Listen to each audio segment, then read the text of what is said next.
Jean chapitre 6, verset 29. L'œuvre de Dieu consiste à connaître le véritable Christ. Point final. Je recommence. L'œuvre de Dieu, ce n'est pas quelque chose que vous devez essayer de définir par vous-même.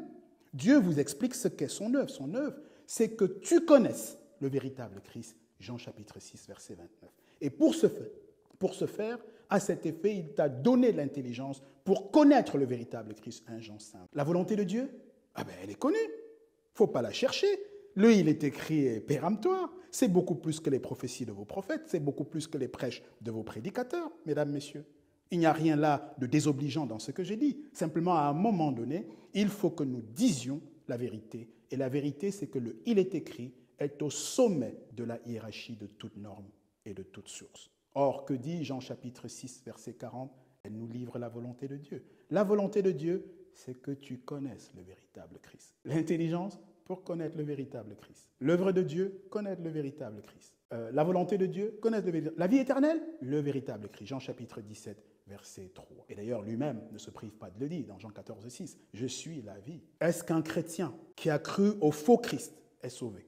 Mesdames, messieurs, si vous voulez vous rendre à Pékin, pour être un peu sérieux, n'allez pas prendre un avion qui se rend à Johannesburg. Mais si votre dessein, si votre volonté, si votre intention est d'obtenir un visa ou un passeport allemand, n'allez pas le demander au Canada. Donc, si vous avez embarqué dans le vaisseau, dans l'avion du faux Christ chrétien, mais vous irez où il va, c'est-à-dire à la perdition. Et ce n'est pas moi qui le dis.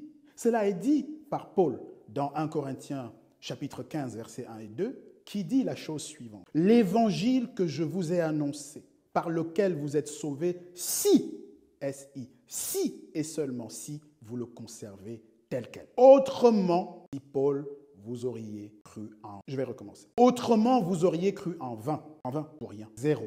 Nada. Alors vous direz, Seigneur, Seigneur, mais enfin, j'ai créé un orphelinat, j'ai aidé les pauvres, j'ai prêché l'évangile, j'ai guéri les malades, j'ai chassé les démons, et en plus je l'ai fait en ton nom. À chaque fois je mettais au nom de Jésus, même quand je mangeais, c'était au nom de Jésus, et j'ai fait plein de choses. Tout ce que j'ai fait, c'était pour toi. Tu ne peux pas me dire, et je leur dirai, Matthieu chapitre 7, versets 21 à 23, je ne vous ai... Non, c'est pas je ne vous ai pas connu. C'est je ne vous ai jamais, jamais connu. Vous comprenez ça, le jamais, franchement? Mais le jamais n'est pas excessif. Ce n'est pas quelqu'un qui est en colère. Le jamais, c'est la vérité. Puisque vous avez embarqué pour Pékin alors que vous vous rendez en Afrique du Sud, Johannesburg, cette belle ville. Puisque vous êtes allé au Canada demander la nationalité, le passeport allemand ou le visa allemand. Le visa canadien, il ne vous permet pas d'aller en Allemagne.